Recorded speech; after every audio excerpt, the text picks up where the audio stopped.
D'accord. Merci de m'avoir donné la parole. J'espère que vous voyez mon écran. Oui, on va voir écran. D'accord. Je me présente, je m'appelle Oda Falondo. Je suis développeur full stack. Je suis étudiant en master euh, à la Haute École de commerce et de management. Du coup, bon, aujourd'hui, je vais vous parler de quelque chose qui va changer la manière dont les agriculteurs gèrent leurs fermes. Et cela, peu importe ce qu'ils sèment ou là où ils le sèment. Alors, imaginez un assistant numérique qui vous aide concernant la gestion agricole. Eh bien, c'est exactement ce que est Benagro. C'est une application web qui est créée pour rendre beaucoup plus facile, beaucoup plus rapide et beaucoup plus efficace la gestion agricole. Eh bien, dit comme ça, vous allez me dire euh, quel problème que ton application est en train de t'apporter une solution de façon concrète. Eh bien, vous savez, chaque année au Bénin, de milliers d'agriculteurs perdent leur rendement ou voient leurs semences ne pas germer ou ne pas porter de fruits. Les causes à cela sont nombreuses. Parmi elles, on note un manque d'organisation. En effet, avant tout propos, les agronomes notent dans un simple cahier de notes le résultat de leurs études, tels que les sols, les engrais à utiliser, les cultures ou bien même les maladies liées à leur plantation. Alors, imaginez le cas où ce cahier de notes arrivait à se perdre. Eh bien, les agriculteurs se retrouvent à improviser. Et ce genre d'improvisation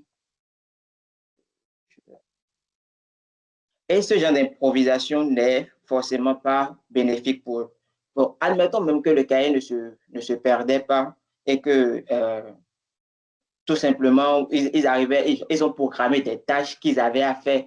Cela ne veut pas forcément dire qu'ils les ont fait. L'oubli peut arriver à n'importe qui. Nous sommes tous humains et ça nous arrive d'oublier.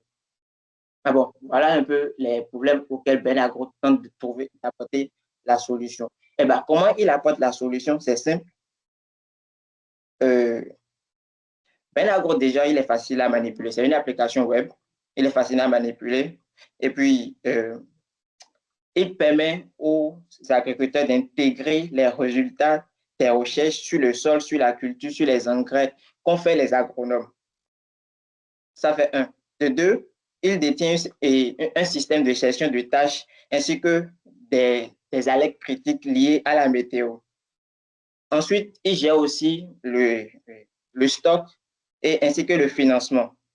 C'est ainsi que Benagro apporte une solution dans le domaine de l'agriculture. Il facilite la gestion de l'agriculture pour nos agriculteurs. Mais dit comme ça, vous allez me dire, ce n'est pas la première plateforme qui propose ça. Qu'est-ce que mon application a apporté de façon concrète pour pouvoir se démarquer? Et c'est vrai, vous aurez raison de me dire ça. Face à cela, j'ai intégré à ce système une IA financière. Vous savez, on est dans l'ère numérique et ce serait dommage de ne pas apporter, de ne pas intégrer l'intelligence artificielle dans le domaine de l'agriculture. Alors, j'ai apporté l'IA dans le domaine de l'agriculture. Qu'est-ce que l'IA fait de façon concrète? L'IA intégrée dans Benagro agit comme un assistant financier prédictif. C'est-à-dire quoi? En s'appuyant sur les données telles que la culture que l'agriculteur est en train de faire, ainsi que les saisons en cours, le coût de stockage, les produits qu'il a en stockage, qu'il a utilisés ou non, l'IA établit une analyse de performance personnalisée en fonction des résultats des années antérieures. C'est-à-dire quoi? Si l'agriculteur investit davantage dans les engrais ou augmente sa surface de culture, l'IA peut simuler les bénéfices qu'il aura eu et qu'il aura à faire à la fin de l'année, c'est-à-dire dans la saison actuelle. Bon. Je crois que jusque-là, j'ai pu faire comprendre à tous un peu comment le système, la phase théorique du système. Alors, dans ce cas, comment la phase technique a-t-elle été mise en place? Pour parler de la phase technique, je vais commencer par présenter le diagramme de cas d'utilisation. Et bon, ce n'est pas un truc extra, je vais présenter ça rapidement.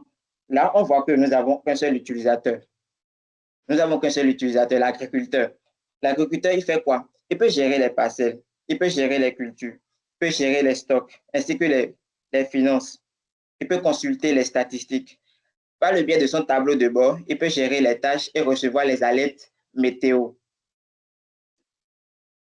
Suivre la récolte ici se fait par le biais de lorsqu'il consulte les statistiques ou lorsqu'il gère sa culture.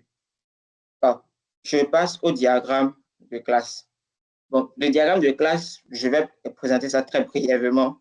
Les entités, ça montre les entités qui entrent en jeu afin de permettre à l'agriculteur d'interagir avec le système. Quelles sont les entités qui entrent en jeu? Nous avons l'agriculteur qui peut gérer plusieurs parcelles. Une parcelle sur laquelle on y retrouve une culture. Une culture qui génère plusieurs récoltes. Une récolte qui est mise, qui est mise à jour dans les stocks et dans les statistiques. Une alerte météo qui influence plusieurs cultures. Une transaction liée à la gestion du stock et du revenu global. C'est un peu les entités qui sont mises en jeu. Alors, je vais passer à la phase démo de l'application.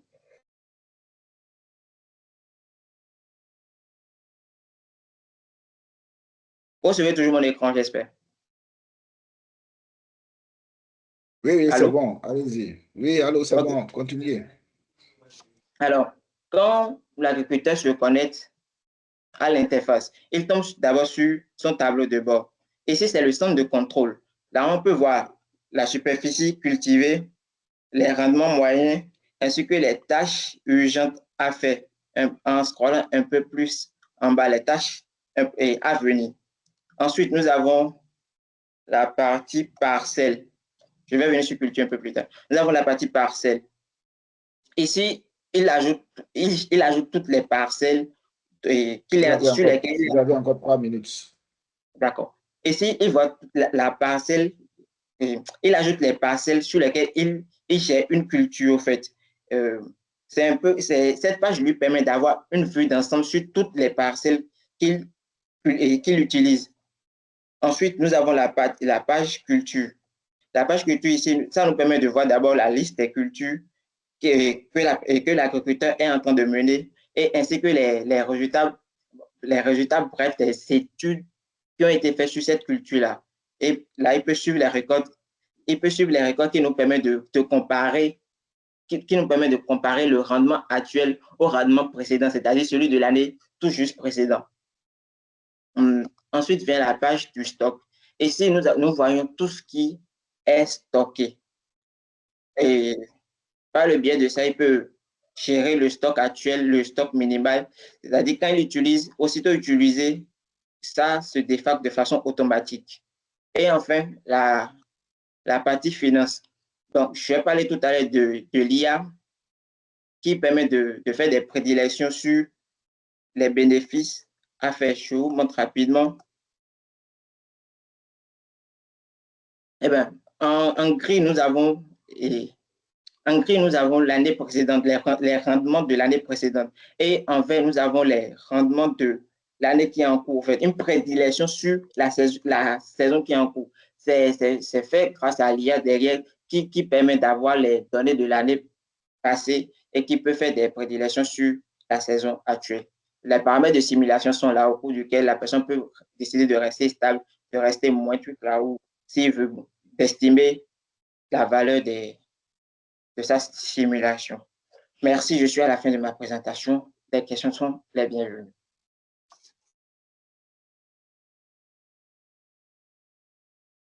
OK, merci beaucoup pour votre présentation. Vous avez été vraiment très brève.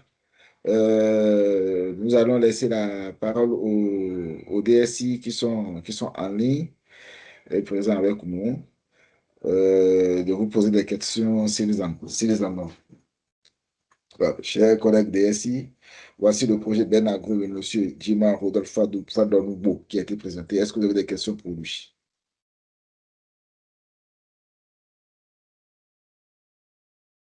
Ce qu'il y a de main en ligne, je n'en vois pas encore. Voilà, OK. Il y a Madame Sarah Gandhi Oui, qui a une première question déjà.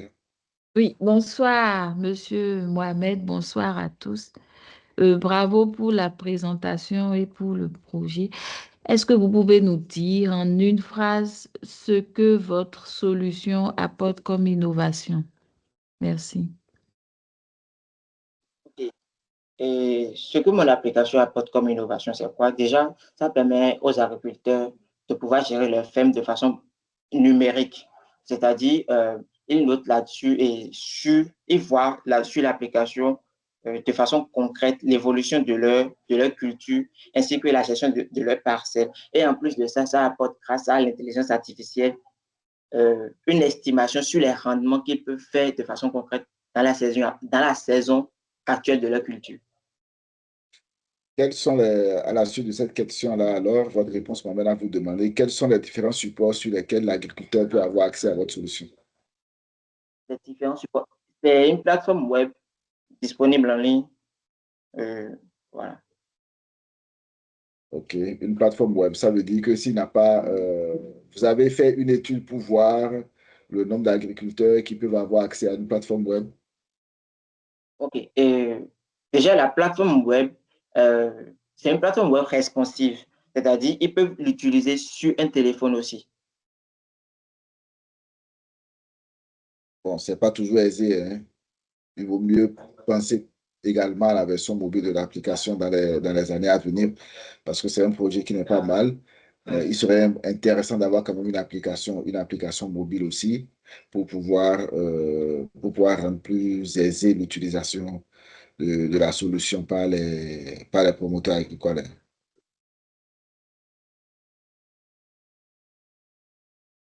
Est-ce qu'il y a d'autres questions en ligne?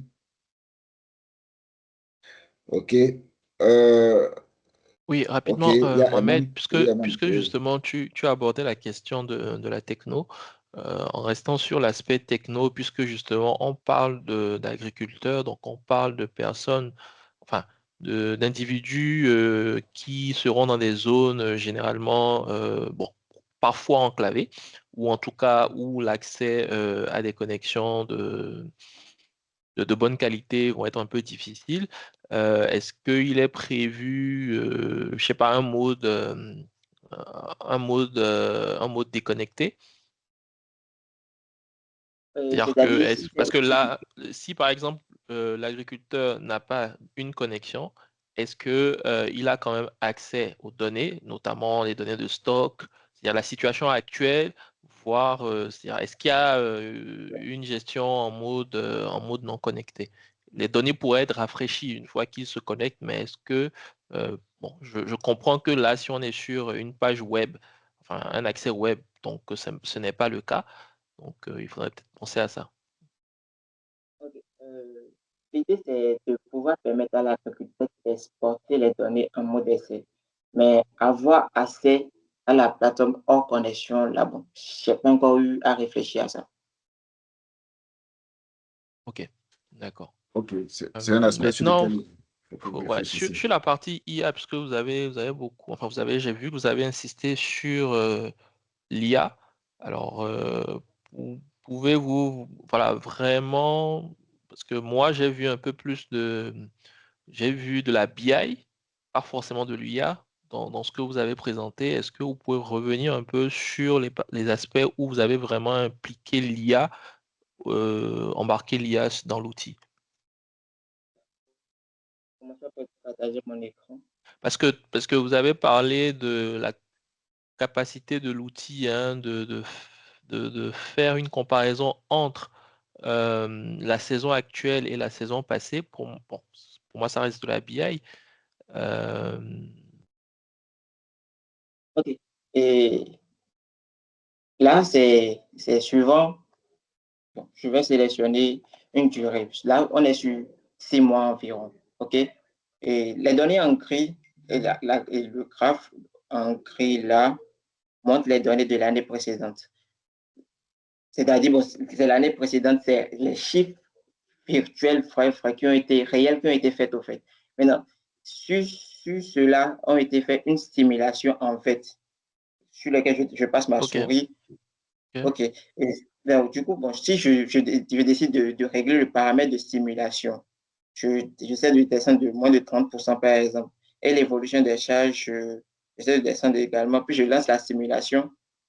Toujours en se basant sur les données de l'année dernière, on se rendra compte que, bon, cette fois, l'estimation montre que la prévision montre une chute de rendement au fait. Parce que l'année dernière, ça montre que l'année dernière, en janvier, par exemple, on s'est fait environ 4 millions et quelques, et que et bon, dans les prédictions, ça montre que en janvier, on fera 32 et 3 millions du moins.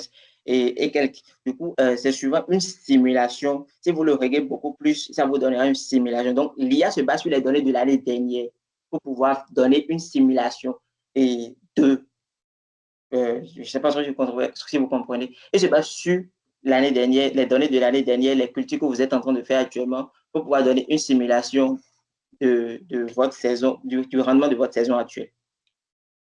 Ok, c'est noté, c'est noté. Ok, merci. J'ai bien envie de vous poser une dernière question, qui est la question qu'on avait posée à l'un de vos prédécesseurs. Est-ce que vous avez pensé à la gouvernance des données? Oui, concernant la gouvernance des données, il s'agit d'une. J'ai présenté le diagramme de classe. Et si je présente le diagramme de classe, c'est que la base de données qui est derrière ça, c'est une base de données SQL hébergée sur un serveur distant. Mais ça ne suffit pas. Ça, vous avez parlé de la gestion. Comment vous stockez les données? La gouvernance, c'est toute autre chose, en fait. C'est un ensemble de choses. Bon, donc, pensez à ça également, ça va mettre en confiance comment on appelle-t-on, les utilisateurs de la solution avec vous-même, quoi. Maintenant, petit pic pour vous, qu'est-ce que vous pensez que votre solution a de plus que vos prédécesseurs? Et pour cette question, je dirais l'intelligence artificielle que j'ai eu à apporter de plus pour les prédictions de rendement. Parce que, vous